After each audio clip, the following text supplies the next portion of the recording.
बताओ, S block कहाँ पे होता है पीरियोडिक टेबल? पीरियोडिक टेबल ऐसा होता है ना जी हमारा, सबसे पहले होता है वही इसको। सबसे पहला फर्स्ट और ग्रुप सेकंड वाला। है ना, ये वाला पार्ट हमारा एस ब्लॉक, उसमें 2 ग्रुप होता है, बोलो हाँ है ना, होता है। फिर कौन सा होता है ये डी होता है, और ये कौन होता है, ये कौन होता है, पी होता है, बोलो हाँ है ना। This is S, this is D, this is P और दिस इज एफ, बोलो हाँ है ना। तो फर्स्ट ग्रुप, ग्रुप 1 और ग्रुप 2 जो हमारा कौन सा होता है, ग्रुप 1 ग्रुप 2 क्या होगा हमारे लिए, एस ब्लॉक एलिमेंट होते हैं, ठीक है। ग्रुप 1 में कौन होता है बताओ, ग्रुप 1 में कौन सा मेटल होता है, अल्कली मेटल, अल्कली मेटल भाई, अल्कलाइन नहीं, अल्कली मेटल। हाँ वो थोड़ा होता है प्रोनाउंसिएशन। और G2 में क्या होगा, ग्रुप 2 में क्या होगा, alkali earth metal. Alkaline earth metal, ठीक है, अल्कलाइन अर्थ मेटल। क्लियर है बात, समझ में आ रहा है इतना क्या बोल रहा हूं मैं। जीवन में क्या है, क्या है जीवन में, अल्कली, जीवन में तकलीफ भी है ना। G2 में क्या है, सिर्फ अल्कलाइन अर्थ मेटल है। चलिए नेक्स्ट देखते हैं यहाँ पे इंट्रोडक्शन क्या है, देखिए ध्यान से। S block element of the periodic table are those in which the last electron enter in the outermost, पढ़ा ही होगा। एस ब्लॉक में कब आता है एलिमेंट, जब उसका लास्ट इलेक्ट्रॉन कहाँ पे हो, एस ब्लॉक एक्स ऑर्बिटल में, है ना। और इसमें कितना अट सकता है, 1 या फिर 2 अट सकता है। इसलिए फर्स्ट ग्रुप और सेकंड ग्रुप किसके लिए डिफाइन किया गया है, एस ब्लॉक एलिमेंट के लिए। As S orbital can accommodate कितना, ओनली 2 इलेक्ट्रॉन, 2 ग्रुप, इसलिए इसमें कितना है, 2 ग्रुप है, क्योंकि एस ब्लॉक जो है, एस ऑर्बिटल को ओनली 2 इलेक्ट्रॉन लग सकता है। एस कितना रख सकता है, सिर्फ 2 इलेक्ट्रॉन लग सकता है। इसलिए इसमें जो ग्रुप भी है कितने हैं, कितने ग्रुप है इसके अंदर, 2 ग्रुप है, ग्रुप 1 और ग्रुप 2। अच्छा डी ब्लॉक जो है, डी ऑर्बिटल कितने इलेक्ट्रॉन रख सकता है भैया बताओ, डी ऑर्बिटल कितने इलेक्ट्रॉन रख सकता है, 10 रख सकता है ना जी, 1 2 3 4 5, 5 दूना 10। डी ब्लॉक कितने इलेक्ट्रॉन रख सकता है, 10 इलेक्ट्रॉन रख सकता है। इसलिए कितना ग्रुप है इसके अंदर, 10 ग्रुप होगा यहाँ से, है ना। ग्रुप 2 से लेके ग्रुप 12 तक होगा यहाँ पे। सिमिलरली पी, पी ऑर्बिटल कितना इलेक्ट्रॉन रख सकता है भैया, बोलो 6 रख सकता है। इसलिए कितना कितना होगा यहाँ पे, कितना ग्रुप होगा यहाँ पे, 6 ग्रुप होगा। क्लियर है बात, ऐसा समझिए। चलिए तो इसी तरीके से बात कर रहे हैं यहाँ पे, तो क्या लिखा हुआ है, एज एस कैन अकोमोडेट, बोलो कितना, 2 इलेक्ट्रॉन, इसलिए 2 ग्रुप होगा, group 1 and group 2 belongs to S block of the periodic table. Group 1 of the alkali metals consist of element कौन सा होता है, lithium. Hydrogen is not the element of group 1, याद रखिएगा, हाइड्रोजन का पोजीशन डिफाइन नहीं है, उसका पोजीशन बोलो कहां हो सकता है, हैलोजन भी हो सकता है और अल्कली मेटल से भी हो सकता है, इसलिए उसको रखते नहीं है। मेटल्स में कौन आता है, सिर्फ ग्रुप 1 में कौन आता है, लिथियम आएगा, सोडियम आएगा, पोटासियम आएगा, रुबिडियम आएगा और सीजियम आएगा, और एक फ्रांसियम। फ्रांसियम क्या होगा, तुम्हारा रेडियो एक्टिव एलिमेंट होगा। Next, they are collectively known as alkali metals. These are, बोलो दीज आर क्या होगा, these are so called because they are form hydroxide. Hydroxide में क्या होता है, बेस, क्या होता है, they are hydroxide on reaction with water which are strongly alkaline nature. First group से बना हुआ जो अल्कलाइन होता है वो काफी ज्यादा स्ट्रांग बेस होता है। एक मिनट देखिए ध्यान से, तो मैंने क्या बोला यहाँ पे कि क्योंकि इसको अल्कली मेटल इसलिए अल्कली ग्रुप क्यों बोला जाता है, क्योंकि इससे बना हुआ बेस, जैसे कि NaOH हो गया, KOH हो गया, है ना, CSH हो गया, इसका जो बना हुआ बेस, इससे जो बेस बनाते हैं, क्योंकि पता है कि मेटल जनरली क्या बनाता है, बेस बनाता है। मेटल हाइड्रोक्साइड का नेचर कैसा होता है, बेसिक होता है, तो इससे जो बना हुआ बेस होता है काफी ज्यादा स्ट्रॉन्ग माना जाता है, इसलिए इसका जो इसको इसलिए नाम क्या पड़ गया, अल्कली मेटल नाम पड़ गया। क्लियर है बात। नेक्स्ट, अब ग्रुप 2 की बात करेंगे हम लोग, तो इसमें क्या कौन होगा, बेरिलियम होगा, मैग्नीशियम होगा, कैल्शियम होगा, स्ट्रोंशियम होगा और क्या है, बेरियम होगा, और साथ में रेडियम होगा जो कि एक रेडियो एक्टिव होता है, चमकता है, जो देखा होगा। This elements with the exceptions of beryllium are commonly known as alkaline earth metal. Beryllium को छोड़ दो, ध्यान से याद रखिएगा, ये क्वेश्चन पूछ सकता है कि which one of them are not alkaline earth metal. Beryllium को छोड़ के बाकी सबको क्या बोला जाता है? अल्कलाइन अर्थ मेटल बोला जाता है। मतलब इसको आप छोड़ दीजिए बेरिलियम को, बाकी सबको magnesium, calcium, strontium and barium and radium क्या बोला जाता है? इसको हम लोग क्या बोलते हैं? They are alkaline earth metal. क्यों अल्कलाइन अर्थ मेटल बोला जाता है? क्योंकि सबसे पहले तो बेस बनाता है, पहली बात तो अल्कलाइन क्यों बोला गया उसको? क्योंकि वो बेस बनाता है। और अर्थ क्यों बोला गया? क्योंकि वो अर्थ क्रस्ट से आता है। तो ध्यान से, these are so called because their oxide and hydroxides are alkaline, क्योंकि उसका जो ऑक्साइड होता है और हाइड्रोक्साइड क्या होता है? बेस नेचर का होता है। And this metal oxides are found in earth crust. और कहां पाया जाता है? वो अर्थ क्रस्ट में पाए जाते हैं। इसका नाम क्या पड़ेगा? इसका अल्कलाइन अर्थ मेटल नाम पड़ेगा। किसको छोड़ के? बेरिलियम छोड़ के। क्यों नहीं बेरिलियम का नाम क्यों नहीं दिया गया अल्कलाइन अर्थ मेटल में? बताओ, बोलो। Why beryllium is not known as alkaline earth metal? बोलो हाँ ना, क्यों? ग्रुप 2 का होने के बावजूद भी ये अल्कलाइन अर्थ मेटल नहीं है, क्यों? विवेक, यस सर। क्यों नहीं है? सर क्योंकि इसका सर ये जब बॉन्ड बनाता है तो इसका मतलब कंप्लीट नहीं होता है। क्योंकि ये मेटल्स अर्थ क्रस्ट में नहीं पाया जाता है। नहीं समझ में आया? अरे बोलो, नहीं समझ में आया? बेरिलियम जो है, बाकी तुम्हारा कैल्शियम, मैग्नीशियम, स्ट्रोंशियम, बेरियम, ये सब आपको मिट्टी में, जमीन के नीचे मिल जाएगा। But beryllium is not found in earth crust, that's why it is not alkaline earth metal. आया समझ में? Next, yes sir. तो जनरली ये कहाँ पे मिलता है? ये वाटर में मिलता होगा, एटमॉस्फेयर में मिलता होगा, but not in earth crust. ठीक है, इसे तुम सुना का चूना, कैल्शियम तो पत्थर मिलता है ना जी, जैसे मार्बल मिलता है, मिलता है ना तुम्हारे पास? मार्बल लगाते हो घर Yes, में, तो क्या है? कैल्शियम कार्बोनेट तो है। तो कैल्शियम मिला ना जी, मिट्टी के तरह में, पत्थर के फॉर्म मिला, तो अर्थ क्रस्ट के फॉर्म में नहीं मिलेगा ये। ठीक है, नेक्स्ट, तो generally electronic configuration of S block क्या होता है? क्या होता है बताओ? नोबल गैस होता है, इनर्ट गैस, बोलो हाँ है ना? और हाँ में क्या होता है? NH1 किसके लिए? अल्कली मेटल्स के लिए होगा। और नोबल गैस NH2 किसके लिए होगा? ये अल्कलाइन अर्थ मेटल के लिए होगा। ठीक है, नेक्स्ट, तो क्या बोल रखा है? Lithium and beryllium the first element of group 1 and group 2। देखो ध्यान से, ग्रुप 1 में कभी गलती से मत बोल देना कि हाइड्रोजन, लिखने के लिए लिख देते हैं हाइड्रोजन, लिख देते हैं हाइड्रोजन, लिथियम, है ना, सोडियम से लिख देते हैं। लेकिन ध्यान रहे कि क्या ध्यान रहना चाहिए कि hydrogen is not alkali metal, hydrogen alkali metal नहीं है। तो अल्कली मेटल का पहला एलिमेंट कौन सा होगा? लिथियम होगा। ठीक है, तो क्या लिखा? Lithium and beryllium are the first element of group 1 and group 2 respectively, exhibit some property which are different from those of the other members of the respective group। Lithium और बेरिलियम जो first group का element है, first group का पहला element है। मतलब समझ में आ रहा है क्या बोल रहा हूं मैं?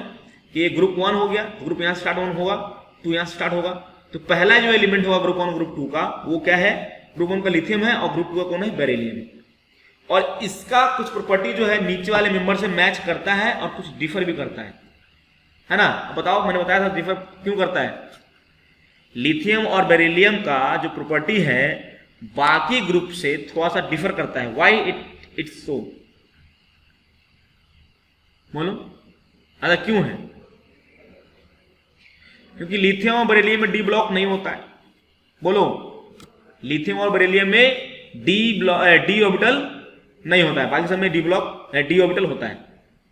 अरे बोलो, डी ऑर्बिटल कब स्टार्ट होता है? थर्ड पीरियड से डी ऑर्बिटल स्टार्ट होता है। बोलो हाँ या ना? बोलो हाँ या ना? डी ऑर्बिटल कब बनता है? थर्ड से बनता है। बोलो हाँ या ना? तो थर्ड से बनता है, तो मान लो किसी के अंदर डी ब्लॉक, किसी के अंदर डी ऑर्बिटल है और किसी के अंदर नहीं है, तो प्रॉपर्टी में वेरिएशन तो होगा। तो वो सेम ग्रुप के होते हुए भी उसमें थोड़ा कुछ वेरिएशन होंगे। क्यों? क्योंकि लिथियम और बेरिलियम के अंदर डी ब्लॉक ऑर्बिटल नहीं है ना। Sum property differ from the others molecule. Lithium में तो, हाँ लिथियम में डी नहीं होता है। हाँ नहीं होता ना। डी स्टार्ट कब होता है भैया? n=3 में डी होता है ना जी। l=0 मतलब s, l=1 मतलब p, l=2 मतलब d। बोलो हाँ है ना। n जब 3 हुआ तब ना, n3 होने का मतलब थर्ड ग्रुप, थर्ड पीरियड होना चाहिए। तो लिथियम और बेरिलियम किसमें है वो अभी? लिथियम बेरिलियम किसमें है अभी? सेकंड पीरियड में है ना, तो उसमें डी ऑर्बिटल नहीं होगा। लेकिन सोडियम में डी ऑर्बिटल होता है, भरता नहीं, याद रखना। सोडियम में डी ऑर्बिटल होता है बट वो भरा नहीं होता, खाली रहता है ना। भरता कब से है वो? फोर्थ पीरियड से भरता है। कब से भरता है जी बताओ? डी ऑर्बिटल भरना कब शुरू होता है? तुम लोग का पूरा गोल है, पीरियोडिक टेबल पूरा गोल है। पढ़ाई नहीं होगा, 11th का चीज है, पढ़ो, खत्म करो कहानी। अब ये तुमको ये एस ब्लॉक पढ़ रहे हो ना जी, जब पी ब्लॉक पढ़ोगे 12th वाला जो बोर्ड देना है उसमें तो और पढ़ा निकलेगा। क्योंकि पीरियोडिक टेबल जिसके सामने क्लियर नहीं है, जिसके सामने पीरियोडिक टेबल नहीं दिख पा रहा है आंखों सामने, वो गड़बड़ है मतलब कहानी उसकी। जो ये समझ में नहीं आ रहा है कि डी ऑर्बिटल कहां से भरना शुरू होता है, फर्स्ट पीरियड में क्या होगा, सेकंड पीरियड में क्या होगा, तो गड़बड़ है। रिवाइज नहीं करो तुम लोग। एक और बात समझ लो, 10th का पढ़ाई जो है बिल्कुल ही अलग था और 12th का पढ़ाई बिल्कुल अलग है। 12th में पास होने के लिए मर जाओगे, बता रहा हूं मैं। 10th तो कैसे घिस के पार कर लिए हो, लेकिन 12th की अगर बात करें, 12th नहीं होता है पास लोग जल्दी से, ठीक है? क्योंकि 12th एक अलग ही चीज है। 12th में रिलेशन ढूंढ होता है, मतलब पीछे का चैप्टर का रिलेशन आगे से होगा, आगे रिलेशन पीछे से होगा। अगर 12th में सिर्फ बॉडी पास हो जाता है, आराम से हो जाता लोग, तो हम 11th नहीं पढ़ा रहे होते। अभी 11th बंद कर देते हम, सीधे 12th पढ़ाते हैं और कहानी खत्म कर देते। क्योंकि पता है कि 12th में चीजें समझ में तभी आएगी जब तुम्हारा 11th अच्छे से क्लियर होना चाहिए। तो पीरियोडिक टेबल तुम्हारा क्लियर नहीं है, बॉन्डिंग क्लियर नहीं है, तो बड़ा मुश्किल है। बॉन्डिंग, पीरियोडिक, ये सब तुम्हारी जुबान पे होना चाहिए। हम पूरा मैंने पढ़ाया है, लेकिन पूरा अच्छे से पढ़ाया है सब कुछ, एटॉमिक नंबर तक। मैं तुम लोग को इतना पढ़ा चुका था कि तुम लोग चाहो तो पीरियोडिक टेबल खुद से बना सकते हो विद एटॉमिक नंबर के साथ। ना जवाब कुछ भी नहीं आ रहा तुम लोगों का। तो lithium and beryllium, the first element of the group 1 और 2 होता है। क्या बोला? Differ from those members respective group. कुछ डिफर भी होता है। क्यों होता है? In this anomalous property they resemble the second element to the next group. और याद करो, डायगोनल रिलेशनशिप पर आया था तुम लोग, याद है? डायगोनल रिलेशनशिप करवाया था तुम लोग। पीरियोडिक टेबल में बताया गया था कि इधर जाने से साइज छोटा होता है, इधर आने से साइज बड़ा होता है। डायगोनली जाओगे तो साइज रिमेन कॉन्स्टेंट रहता है। इसलिए देखा होगा लिथियम और बेरिलियम का थर्ड वाले से उसकी प्रॉपर्टी कुछ मैच करती रहती है। बेरिलियम की एल्युमिनियम से मैच करती है और लिथियम की इसकी वाले से मैग्नीशियम से मैच करती है। इसको बोलते हैं डायगोनल रिलेशनशिप बोलते थे, है ना? तो दे रिसेंबल द सेकेंड एलिमेंट और नेक्स्ट ग्रुप। सेकेंड एलिमेंट किसके?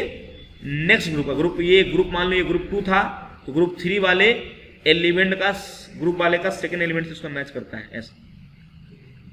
This lithium show similarity to the magnesium. लोगों ने लिख भी दिया है। थस लिथियम की किससे मैच करेगी सिमिलरिटी? मैग्नीशियम से। और बेरिलियम की कुछ प्रॉपर्टी किससे मैच करेगी? अल्युमिनियम से, in many of their property. This type of diagonal similarity is commonly refer as diagonal relationship in periodic table. देखो, है ना? ये किताब वालों को ही मालूम है, पीरियोडिक में पढ़ा दिए। The diagonal relationship is due to the similarity in ionic size और charge ratio। ये क्यों होता है? क्योंकि इधर से इधर जाने में क्या होता है? साइज घटता है, इधर से जाने में क्या साइज बढ़ता है। तो डायगोनली जाओगे तो कुछ घटेगा भी, कुछ बढ़ेगा भी, मतलब ओवरऑल साइज क्या रहेगा? आयनिक साइज क्या रहेगा? ओवरऑल सेम रहता है। ठीक है, चलिए नेक्स्ट है इलेक्ट्रॉनिक कॉन्फ़िगरेशन। सबको आता ही ऑलरेडी, इसमें कोई दिक्कत तो है नहीं। तो कॉन्फ़िगरेशन क्या होता है? जैसे कि बात करें हम लिथियम की बात करते हैं, लिथियम कितना इलेक्ट्रॉन होता है? 3 होता है। तो क्या हो जाएगा? 1s 2 2s 1। ठीक है, तो कितना बैलेंस इलेक्ट्रॉन हुआ इसका? 1 हुआ बैलेंस इलेक्ट्रॉन। तो क्या करेगा? मेटल है तो इलेक्ट्रॉन लूज कर देगा।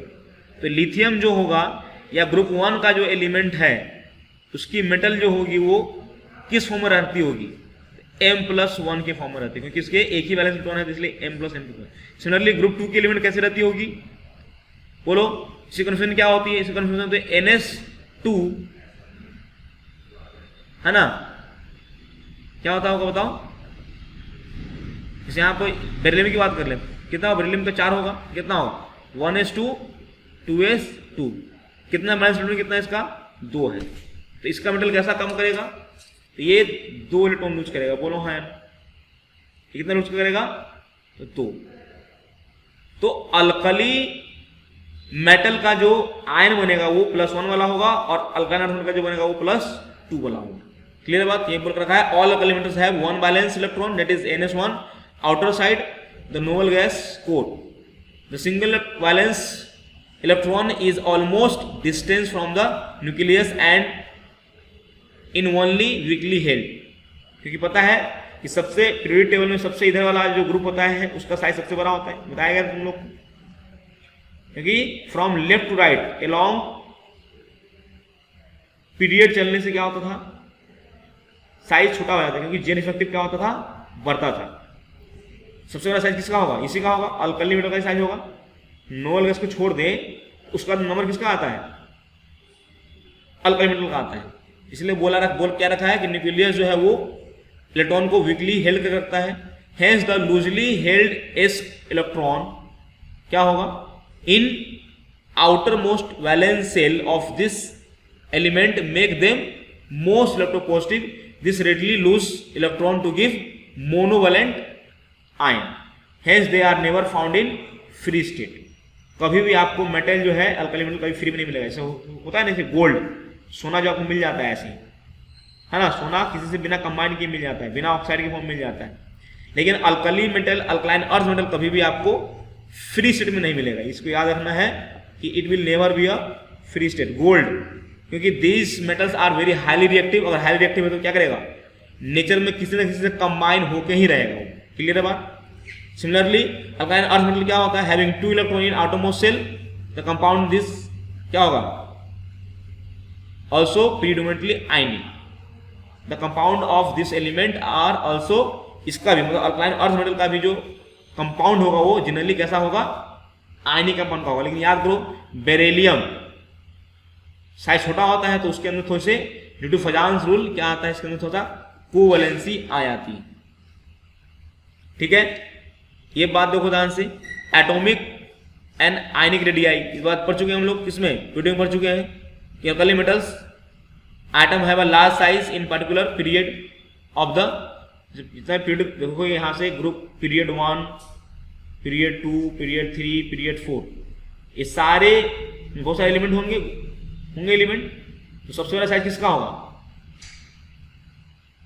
अगर हम नो लेस को छोड़ दें सबसे बड़ा साइज किसका होगा, जिस अल्कली मेटल, क्योंकि सबसे आगे में कौन है, यही है अल्कली मेटल, ही सबसे आगे है। हमें पता है कि फ्रॉम लेफ्ट टू राइट जाते हैं तो क्या होता है, साइज घटता है। सबसे बड़ा साइज किसका होगा, तो अल्कली ग्रुप वाले का सबसे बड़ा साइज होगा, बोलो हाँ, क्योंकि alkali is the first, alkali metals are the first element of each period, बोलो ये सबसे बड़ा साइज इन्हीं का होगा। किनके बाद, नोबल गैस के बाद।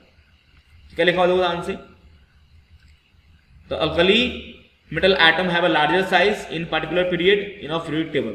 The atomic and ionic radii of alkali metal increases on moving down the group, क्योंकि down the group आने से क्या होता है, नंबर ऑफ सेल बढ़ता है, इसलिए साइज क्या होगा, बढ़ेगा। This increase in size while going from lithium to cesium, जब लिथियम से cesium तक जाते हैं तो हम लोग का साइज क्या होता है, बढ़ता है। The atomic and ionic radii of alkaline earth metal are smaller than those of corresponding alkali metal, क्योंकि क्या होगा, अल्कली मेटल्स के बाद, अल्कली मेटल्स के बाद ही कौन आता है, अल्कलाइन अर्थ मेटल आता है भाई। तो पता है कि लेफ्ट से राइट जाने में साइज क्या होता है, छोटा होता है, नहीं समझ में, लेफ्ट से राइट जाने में क्या होता है, साइज छोटा होता है। तो इसके बाद ही तो अल्कलाइन अर्थ आएगा, ग्रुप 2 में आता है ना जी अल्कलाइन अर्थ मेटल, तो इसका साइज सबसे बड़ा, उससे छोटा कौन होगा, अल्कलाइन अर्थ मेटल का। क्या बोल रखा है इसमें कि atomic and ionic radii of alkaline earth metal are smaller than those of corresponding alkali metals। तो लिथियम की बात करो, बेरिलियम की बात करें, लिथियम की बात करें और बेरिलियम की बात करें तो बेरिलियम छोटा होगा एज कम्पेयर टू लिथियम, क्योंकि लिथियम बेरिलियम बाद में आ रहा है, लिथियम पहले है पीरियड में। क्योंकि लेफ्ट टू राइट क्या होता है, साइज घटता है due to increase in Z effective in same period. This is due to the increase in, जो यहाँ लिख भी दिया है, क्यों होता है यहाँ पे इंक्रीज इन, क्या लिखा हुआ है, न्यूक्लियर चार्ज मतलब जेड इफेक्टिव बोल रखा है। In this element within the group the atomic and ionic radii increases with increasing in atomic number due to increase in number of atomic shell. Down the group आएंगे तो क्या होगा, alkyl earth metal में क्या होगा, नीचे आने से नंबर ऑफ सेल क्या होगा, यहाँ पर 1 सेल होगा तो यहाँ 2 सेल होगा, यहाँ 3 सेल होगा, यहाँ कितना होगा 4 सेल होगा, नीचे क्या होगा 5 सेल होगा, ऐसा होगा ना जी। डाउन द ग्रुप आने से क्या होगा, नंबर ऑफ सेल बढ़ेगा तो किसी भी पीरियड की बात करें तो वहां पे क्या होगा, साइज बढ़ता चला जाता है। ठीक है, दूसरा बात है साइज के बारे में, तो ये सब पीरियोडिक टेबल की कहानी है, ये सब पीरियोडिक टेबल में बता चुका गया है तुम लोग को, जनरलाइज करके बता चुका गया है तुमको कि लेफ्ट राइट साइज घटता है, टॉप टू बॉटम साइज बढ़ता है, ये सब पीरियोडिक टेबल में बताया गया है तुम लोग। इसलिए बोला था मैंने कि जब चैप्टर को पढ़ोगे तो तुमको लगेगा कि हम पीरियोडिक टेबल या बॉन्डिंग पढ़ रहे हैं, ये तुम लोग पीरियोडिक बॉन्डिंग ही गायब है, क्या लगेगा, कुछ नहीं लगेगा। नेक्स्ट क्या है, आयनाइजेशन एंथैल्पी। अब आयनाइजेशन एंथैल्पी पढ़ा चुके तुम लोग ऑलरेडी, पहले क्या पढ़ा चुके उसमें कि आउटर मोस्ट से इलेक्ट्रॉन निकालने का, आउटर मोस्ट सेल से इलेक्ट्रॉन निकालने का क्या बोलते हैं, आयनाइजेशन एनर्जी। और बता चुके हैं कि लेफ्ट टू राइट क्या होता है, लेफ्ट टू राइट जाइएगा तो आयनाइजेशन एंथैल्पी क्या होता है, बढ़ता है। इसलिए सबसे कम अगर आयनाइजेशन एंथैल्पी होगा तो किसका होगा, अल्कली मेटल का होगा, क्योंकि इधर से जाने में क्या होगा, जेड इफेक्टिव बढ़ता है, जेड इफेक्टिव क्या होगा, बढ़ेगा, तो क्या हो जाएगा, बोलो, इलेक्ट्रॉन निकालना मुश्किल हो जाएगा। सबसे आसान कहां से होगा निकालना, लिथियम से, ग्रुप 1 से निकालना या लिथियम वाले ग्रुप से निकालना आसान हो जाएगा, क्योंकि सबसे कम जेड इफेक्टिव इसी का होगा, इसी वाले ग्रुप का होगा सबसे कम। इसलिए देखा होगा अब इलेक्ट्रॉन जो जल्दी से निकाल उसको क्या बोलते हैं, मेटल बोलते हैं ना जी। इसलिए सबसे अच्छा मेटल कौन माना जाता है, इधर वाला metallic atom, the electropositive elements are alkali metals. तो समझ में आया था क्या लिखा हुआ है, ionization enthalpy of alkali metals are considered considerably low and decreases down the group, क्योंकि नीचे आने से क्या होगा, साइज बढ़ रहा है तो उसको निकालना आसान हो जाएगा, outermost electron from lithium to caesium. This is because the effect of increase in size outweighs and increase in nuclear charge on almost electron is very well screen with the nuclear charge. क्योंकि बताया तुम लोग को Z effective जो होता है, Ankit Z effective, Z effective down the group क्या होता है, Z effective down the group घटता है बढ़ता है, घटेगा सर, सेम रहता है भाई, सेम रहता है, वो बोल नहीं रहता है, नीचे आने से लिखवाए थे लेफ्ट टू राइट बढ़ता है, but from top to bottom Z effective only क्या रहता है, सेम रहता है। बताइए, यही नहीं याद है तो कैसे हो, तुम तो लगभग रहे किताब पढ़ रहे हैं हम। ये सब चीज़ों एक लाइन में पढ़ के खत्म कहानी है। तो ऐसा था, ये सबको करने बैठोगे तो उसको 2 दिन 3 दिन खुद से पढ़ोगे कहानी खत्म हो जाएगा, लेकिन खत्म तब और ना होगा जब तुमको न्यूक्लियर चार्ज के बारे में मालूम होगा। यहाँ लिख दिया न्यूक्लियर चार्ज बढ़ रहा है, इंक्रीजिंग न्यूक्लियर चार्ज, अब बढ़ने से क्या होता है, घटने से क्या होता है वो मालूम होगा तब तो। Electron is very well screen होता है, क्योंकि नीचे आने से क्या होता है, डी एफ सब आने लगता है, तो जेड इफेक्टिव का नॉर्मली सेम हो जाता है सिलिंग इफेक्ट के कारण। The second ionization energy is extremely high because, क्योंकि इसके आउटर मोस्ट सेल में एक इलेक्ट्रॉन था, अगर हम चाहते हैं इलेक्ट्रॉन निकालना है, एक और निकालना चाहेंगे तो क्या होगा, इस आउटर से नहीं निकालना पड़ेगा, हमको एक अंदर वाले सेल से निकालना पड़ेगा। और पता ही है तुम लोग को कि अंदर वाले सेल से जो आउटर मोस्ट सेल है उसके अलावा हम कुछ अंदर से निकालते हैं तो एनर्जी हमको बहुत ज़्यादा चाहिए होगा, है ना। इसीलिए the second ionization energy is extremely high because the removal of second electron from the stable noble gas configuration of monovalent atom, क्योंकि इसके बाद जो होगा सेल होगा उसका ऑक्टेट क्या होगा, पूरा होगा, और वहां से निकालना बड़ा मुश्किल हो जाएगा। कभी भी हमेशा इलेक्ट्रॉन निकालना मुश्किल हो जाता है अगर आप उसको इनर सेल से निकालते हैं। आउटर सोर्स से निकाले कोई दिक्कत नहीं, लेकिन अंदर वाले से निकालिएगा तो उसको दिक्कत हो जाएगी। क्लियर है बात? क्योंकि वहां पे जेड इफेक्टिव क्या होता है, ज्यादा होता है, उस इलेक्ट्रॉन के लिए जेड इफेक्टिव क्या होगा, ज्यादा होगा। नेक्स्ट देखो क्या है, alkaline earth metal have low ionization enthalpy due to fairly larger size. Earth metal क्या होता है, low ionization enthalpy due to fairly large atomic size since the atomic size increase down the group. क्योंकि नीचे आने से क्या होता है, साइज घटता है, वो सबकी कहानी है, इसकी कहानी नहीं, सबकी कहानी ऐसी है। देयर आयनाइजेशन एंथैल्पी डिक्रीजेस, क्योंकि साइज बढ़ेगा तो एंथैल्पी आराम से घटेगा, क्योंकि साइज बढ़ेगा तो जो आउटरमोस्ट इलेक्ट्रॉन पे जो पकड़ है न्यूक्लियस का वो कम हो जाएगा, और कम हो जाएगा मतलब उसको आसानी से निकाला जा सकता है। The first ionization enthalpy of अल्काइन earth metal is higher than those of corresponding group 1। क्योंकि दो ध्यान से क्या बोल रखा है, जो दोबारा ज्वाइन करते हैं 10 मिनट के लिए, टाइम हो गया है, ज्वाइन इट अगेन। चलिए, तो सिंपल सा बात है, क्या बोल रहा है कि अल्कलाइन अर्थ मेटल की बात करें, दोनों ध्यान से क्या बोल रहा है, अल्कलाइन अर्थ मेटल। मान लो एक एलिमेंट है, जैसे लिथियम है, क्या है, लिथियम है, और एक है बेरिलियम। तो यहाँ से एक इलेक्ट्रॉन निकाले और यहाँ से इलेक्ट्रॉन निकाले, ठीक। तो बोल रहा है कि यहाँ से इलेक्ट्रॉन निकालना मुश्किल है, पहला इलेक्ट्रॉन निकालना as compare to lithium. Lithium से इलेक्ट्रॉन निकालना आसान है, पहला इलेक्ट्रॉन निकालना एज कम्पेयर टू बेरिलियम। क्यों भैया अंशिका, कहा ऐसा है, बता दीजिए। लिथियम से इलेक्ट्रॉन निकालना आसान है एज कम्पेयर टू बेरिलियम से निकालना पहला इलेक्ट्रॉन। बोलो क्यों, देखा ना जी। फर्स्ट आयनाइजेशन एंथैल्पी ऑफ अल्काइन earth metal is higher than that of those of corresponding group 1 का element of same period. Same period में बात करो, सेम पीरियड में लिथियम भी है, सेम पीरियड में बेरिलियम भी है। तो लिथियम से निकालना आसान है एज कम्पेयर टू बेरिलियम, का है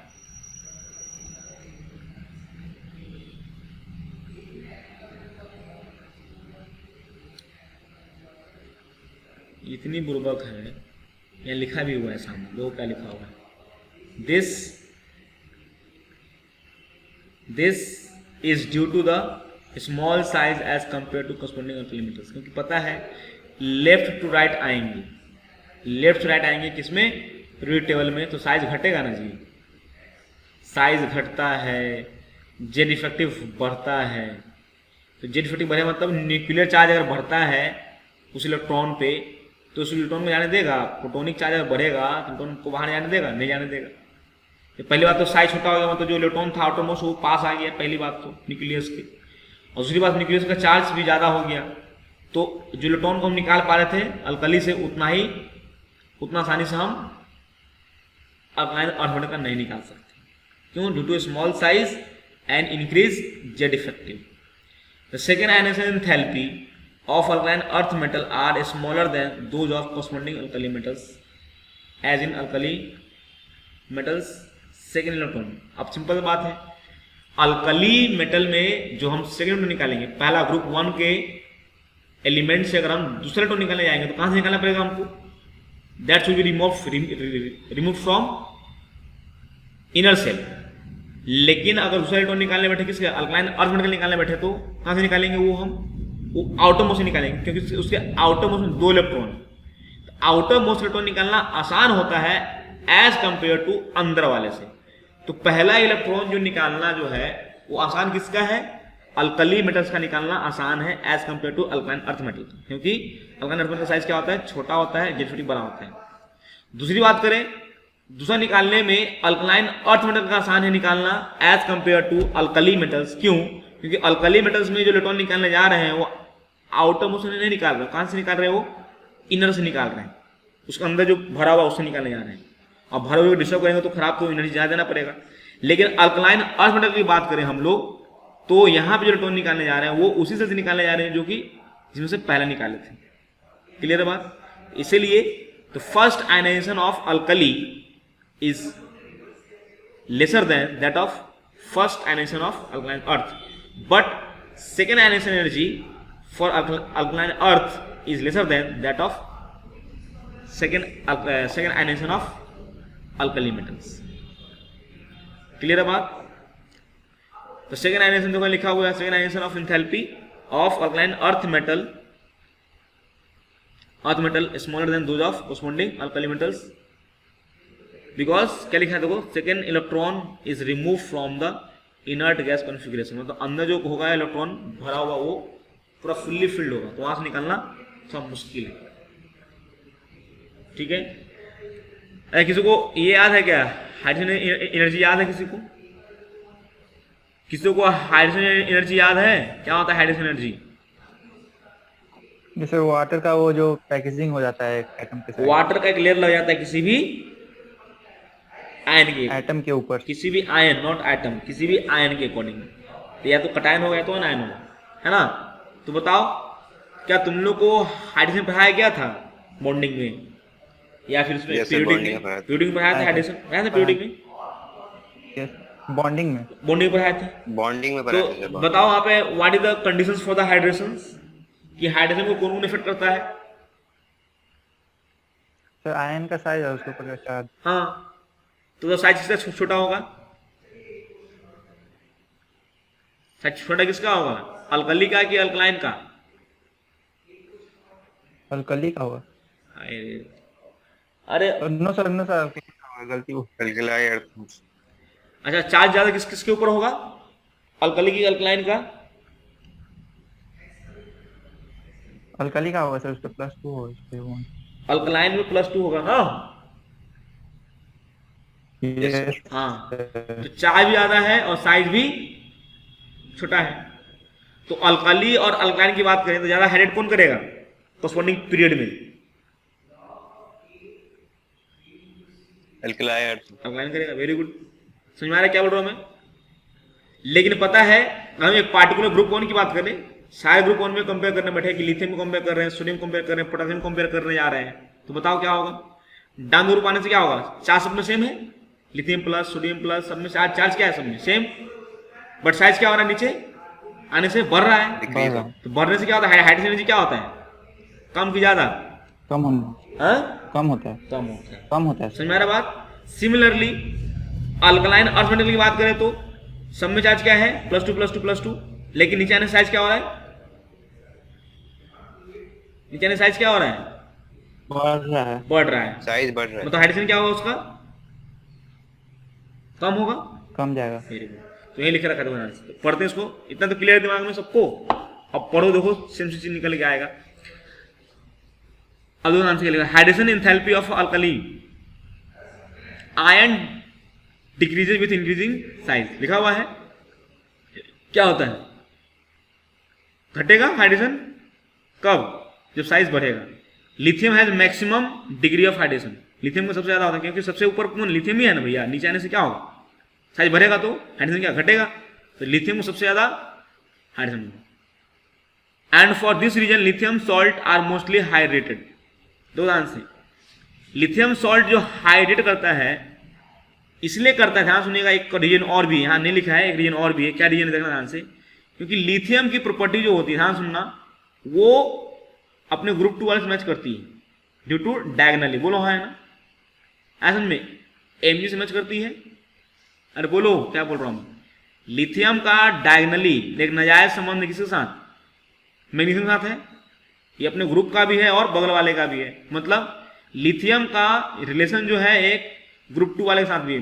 क्यों होता है ऐसा बताओ? Diagonal relation. हाँ, तो लिथियम का जो डायगोनल रिलेशनशिप जो है वो मैग्नीशियम के साथ होता है, और ग्रुप 2 वाले की प्रॉपर्टी होती है, देखो हाइड्रेटेड सॉल्ट बनाने का, हाइड्रेटेड सॉल्ट बनाने का जो प्रॉपर्टी है वो किसका प्रॉपर्टी होता है वो होता है ग्रुप 2 के एलिमेंट का। ग्रुप 2 के जो मेटल्स के जो सॉल्ट होंगे वो हाइड्रेट बनाता है। हाइड्रेट मतलब क्या होता है, वो लिखते हैं .2H2O .5H2O लिखते हैं ना जी, याद है? तो वो ग्रुप 2 के जो सॉल्ट्स होते हैं उसके अंदर एबिलिटी होती है हाइड्रेट बनाने का, तो वो वाटर ऑफ क्रिस्टलाइजेशन रखने की एबिलिटी होती है। लेकिन अल्कली क्या है, वो तो ग्रुप 1 का भैया है। क्वेश्चन आया था एक बार कि अल्कली की hydration formation is the property of group 2 element, but why lithium is forming this type of hydrated salt. इसलिए बनाता है क्योंकि इसकी जो प्रॉपर्टी होती है थोड़ी बहुत मैच किससे करती है, ग्रुप 2 वाले से। तो ग्रुप 2 वाले का क्या है नेचर, उसका नेचर है हाइड्रेट बनाने का नेचर है ना जी, उसका सॉल्ट को हाइड्रेट बनाने का नेचर है उसका, इसलिए लिथियम के अंदर वो प्रॉपर्टी आ गई। क्लियर है बात कि वो हाइड्रेट बनाएगा। तो लिथियम ही एक ऐसा प्राणी है उस पूरे ग्रुप में, किसमें, ग्रुप 1 में, जो कि हाइड्रेटेड सॉल्ट बनाता है। और ऑलमोस्ट लिथियम के सारे सॉल्ट हाइड्रेट होते हैं। ये बहुत ही सोचने वाली समझने वाली बात है, इसको ध्यान रखना, इस बात को याद करो। तुम लोग थोड़ा नहीं पढ़ाए थे, याद है? अरे बोलो, वहां पढ़ाए थे हाइड्रेशन एंथैल्पी, पढ़ाए थे ना? हीट ऑफ सॉल्यूशन पढ़ाए थे थर्मोडायनेमिक्स में, थर्मोकेमिस्ट्री में, हीट ऑफ सॉल्यूशन एक बार दिखाया था मैंने वहां पे कि जो हाइड्रेट नहीं बनाएगा उसको पानी डालेंगे तो एनर्जी वो एंडोथर्मिक होगा, लिखवाए थे कि heat of solution can be endothermic, can be exothermic, लिखवाए थे इस बात को कि नहीं? बोलो, तो दिमाग क्लियर हो रहा है? अब दिमाग क्लियर करो चीजें कि लिथियम से बना हुआ सॉल्ट जो भी होगा, almost all salt of lithium can form hydrates. बोलो मतलब डॉट H2 वाला बनाएगा। क्लियर बात, समझ में आ रहा है क्या बोल रहा हूं मैं? सिर्फ लिथियम या अल्कली मेटल्स का, बाकी सब नहीं, ओनली लिथियम। क्योंकि बाकी, और लिथियम में क्यों कर रहा है? क्योंकि लिथियम का एक डायगोनल रिलेशनशिप किसके अंदर है? हाइड्रेट बनाने की जो प्रॉपर्टी होती है .5H2, .3H2, .6H2, ये प्रॉपर्टी जनरली देखा गया है किसके अंदर? अल्कलाइन अर्थ मेटल का देखा गया है। और लिथियम का एक डायगोनल रिलेशनशिप किसके साथ है? उसके साथ है। तो जो रिलेशन, जो property alkaline earth metal show करेगा, वही प्रॉपर्टी थोड़ा सा मैग्नीशियम वाला प्रॉपर्टी भी लिथियम के अंदर आ जाएगा। क्लियर बात? इसलिए जो लिथियम जो है सॉल्ट जो होता है मोस्टली हाइड्रेटेड होता है। नेक्स्ट पढ़ते हैं आगे। Like alkali metals ion hydration enthalpy of alkaline earth metal decreases with increasing size. जैसे कि डाउन द ग्रुप आने से क्या होता है? साइज बढ़ता है। सिमिलरली अल्कलाइन अर्थ मेटल का भी क्या होगा? साइज बढ़ेगा। और डाउन द ग्रुप आने से साइज बढ़ेगा और चार्ज सेम है तो हाइड्रोजन क्या होगा? घटेगा। ऐसा समझिए। अब जो ध्यान से चीज लिखा हुआ है यहाँ पे, बड़ा इंपॉर्टेंट है ये वाला बात, ये वाला पार्ट देखो ध्यान से। द हाइड्रेशन क्या बोल रखा है? The hydration enthalpy of alkaline earth metal ion are larger than those of alkali metals. देखो ये बात समझ में आ रहा है क्या बोल रहा है? कि hydration enthalpy of alkaline earth metal जो है वो अल्कली मेटल से ज्यादा है। कहे ज्यादा है भाई Pushpa? Why it is more than alkaline earth metal का जो आयन होगा उसका एंथैल्पी, हाइड्रोजन एंथैल्पी क्या है? ज्यादा है अल्कली मेटल से। क्या है? बोलो न, बोलिए।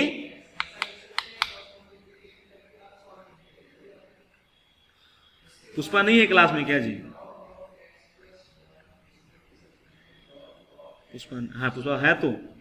पुष्पा जी मेरी आवाज आ रही है आप तक? एक बार, हाँ यस सर, एक बार फिर से क्वेश्चन रिपीट कर दीजिए। क्वेश्चन बोर्ड पे लिखा हुआ है, रिपीट क्या करना है? बोला गया कि हाइड्रोजन एंथैल्पी जो है मतलब अल्कलाइन अर्थ मेटल जो है वो ज्यादा हाइड्रेट करता है as compare to alkali metals का आयन। का है बताओ? सबसे पहले तो दिमाग लगाओ कि हाइड्रेशन एंथैल्पी डिपेंड किस पे करता है? चार्ज पे और साइज पे। बोलो हाँ है ना?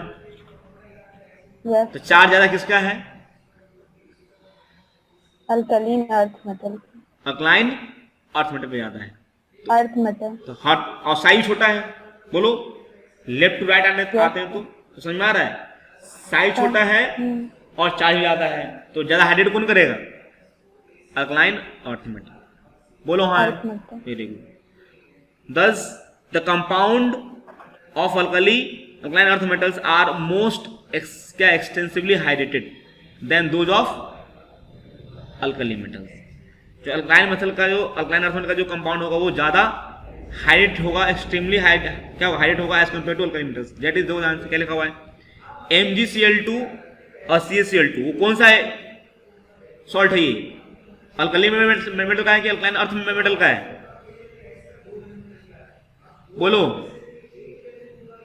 ये अल्कली मेटल का है, alkaline earth metal. Alkaline earth metal का है। अल्कलाइन अर्थ। अच्छा एक बात बताओ, इसको MgCl2 को और CaCl2 को पानी में डाल दे तो कौन सा हार्डनेस बनेगा, टेम्पररी की परमानेंट? परमानेंट। MgCl2 और CaCl2 को पानी में डाल दे तो कौन सा हार्डनेस बनेगा, टेम्पररी या परमानेंट?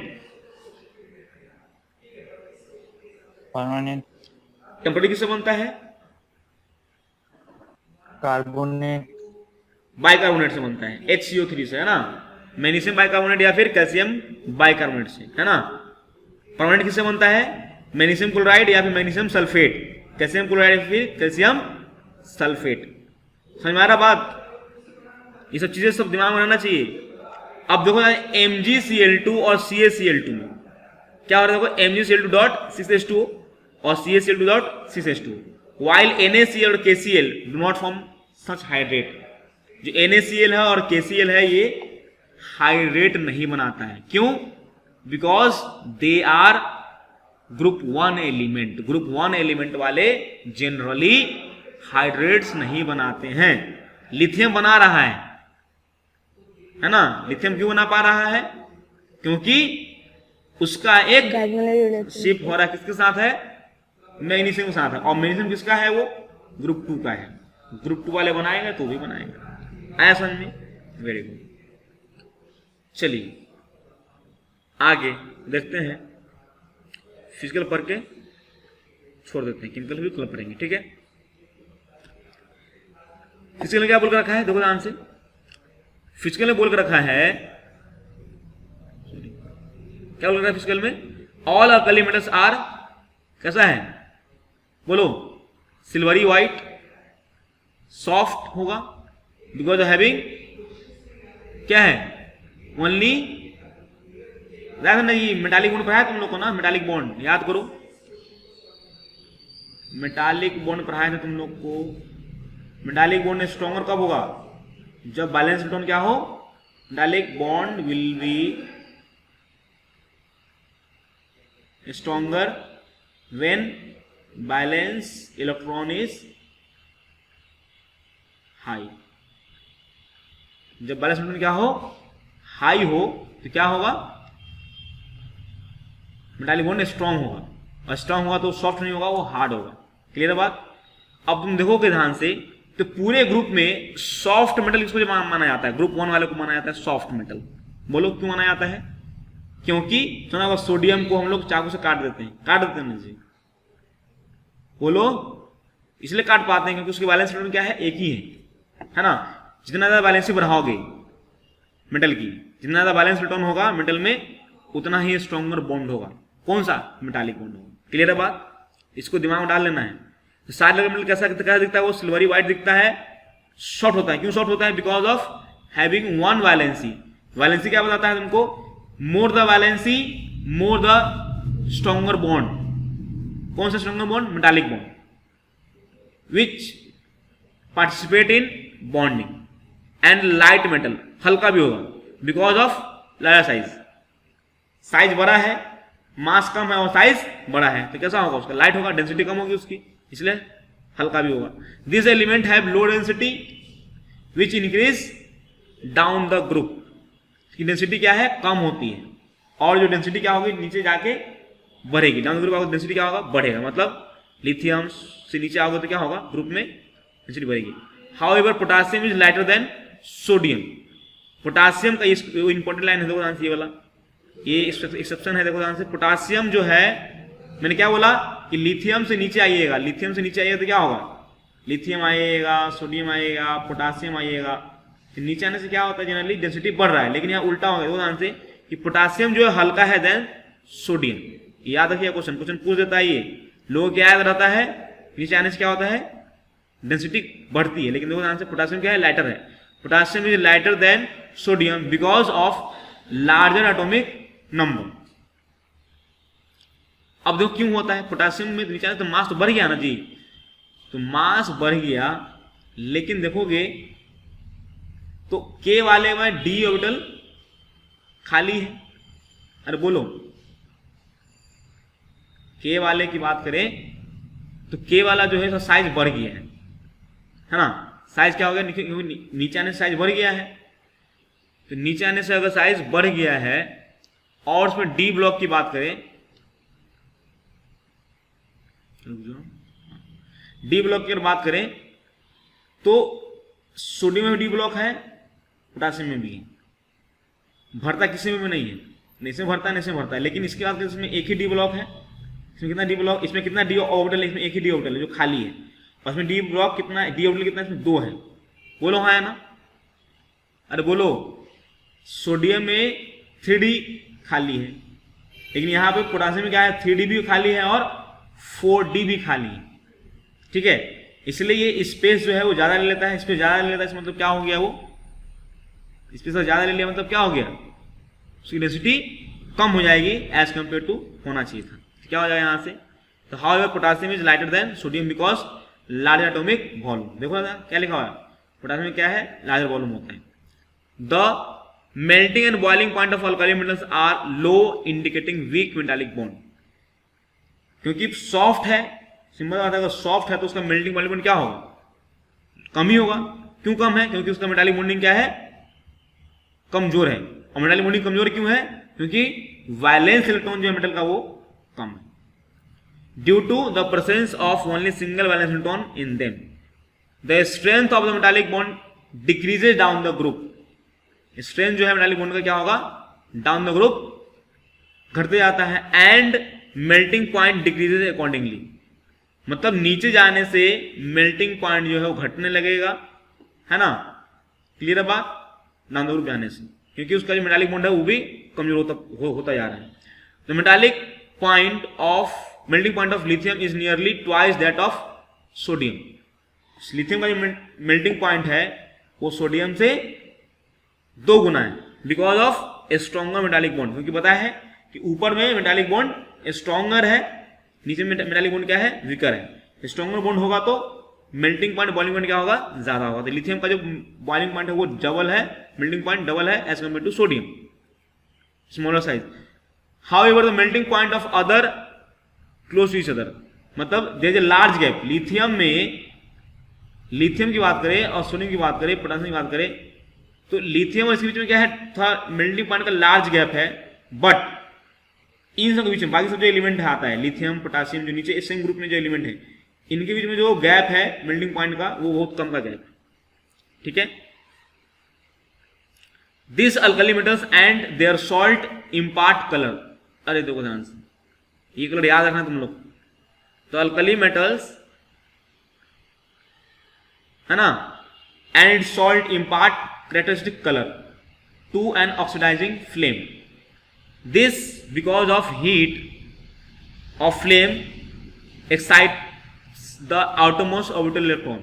अब जो हमें पता है कि इलेक्ट्रॉन जब मारता है from one level to another, तो देखा होगा फोटोन निकलता है या देना पड़ता है, जानते हो ना पहले एटॉमिक स्ट्रक्चर में कि इलेक्ट्रॉन एक लेवल से दूसरे लेवल में जाता है तो, है ना, ग्राउंड लेवल से ऊपर जाएगा तो फोटोन लेगा, ऊपर से नीचे आएगा तो फोटोन देगा। वही फोटोन अगर तुम्हारा विजुअल रीजन में आ गया तो क्या होगा, कलर इंपार्ट करेगा, बोलो हाँ ना।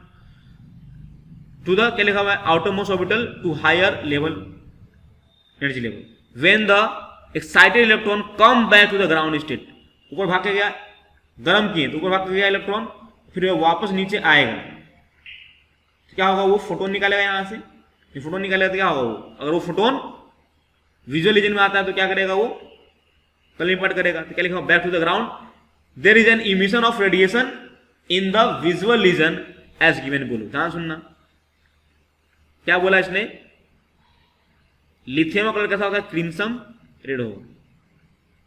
लिथियम को फ्लेम में डालेंगे तो क्रिम्सन रेड होगा, सोडियम डालो तो येलो आएगा, पोटासियम को व्हाइट या फिर लाइका, क्या बोलते हैं इसको, लिलैक, लाइलैक जो भी बोलते हैं। नेक्स्ट रुबिडियम का रेड वॉयलेट, सीजियम का ब्लू। ये सब फ्लेम टेस्ट के लिए भी यूज किया जाता है। नेक्स्ट क्या है, this element when irradiated with the light and light energy absorbed may be sufficient to make an electron, make an atom to lose its electron। अब क्योंकि ये विजुअल कलर दिया, देखो ध्यान से क्या बोल रहा है ये विजुअल कलर अगर इम्पार्ट कर रहा है मतलब विजुअल कलर को वो एब्जॉर्ब भी करेगा। अगर विजुअल कलर अगर वो इम्पार्ट कर रहा है, निकाल रहा है, मतलब वो फोटोन जो आएगा वो विजुअल रीजन का ही आएगा। इसका मतलब क्या है कि विजुअल रीजन का लाइट, मतलब लाइट जो होगा, लाइट में जो फोटोन, मतलब विजुअल रीजन में जो लाइट्स होंगे, जो फोटोन होंगे, वो सफिशियंट होंगे उसको क्या करने के लिए, इलेक्ट्रॉन को एक्साइट करने के लिए। यही कारण है जो हमारा फोटो इलेक्ट्रिक सेल होता है, जो सोलर पैनल होता है, वो किससे बना होता है, सीजियम से बना होता है और पोटेशियम से बना होता है। किससे बना होता है, सीजियम। जो सुना हुआ सोलर पैनल जो लगाते हैं वो किससे बना होता है, सीजियम और पोटेशियम बना होता है, क्योंकि वो सनलाइट के कम रेडिएशन में भी क्या कर सकता है, अपने इलेक्ट्रॉन को निकाल सकता है। इलेक्ट्रॉन को निकालेगा तो क्या होगा, इलेक्ट्रॉन मूव करेगा, इलेक्ट्रॉन मूव करेगा तो क्या होगा, इलेक्ट्रिसिटी पैदा होगा। ठीक। नेक्स्ट बोल रखा है कि alkaline earth metal, alkaline earth metal in general silvery white, वो भी सिल्वरी व्हाइट था, ये भी सिल्वरी व्हाइट था। वो लस्ट्रस नहीं था, ये लस्ट्रस है, चमकने वाला है। Relatively soft but harder than, ये भी सॉफ्ट होता है लेकिन अल्कली से हार्ड होता है। Beryllium and magnesium appear to be somewhat greyish, याद रखिएगा। बेरिलियम और जो मैग्नीशियम है वो ग्रेइश जैसा दिखता है। The melting and boiling point of this metals are higher than alkali metals due to small size and two valence electron.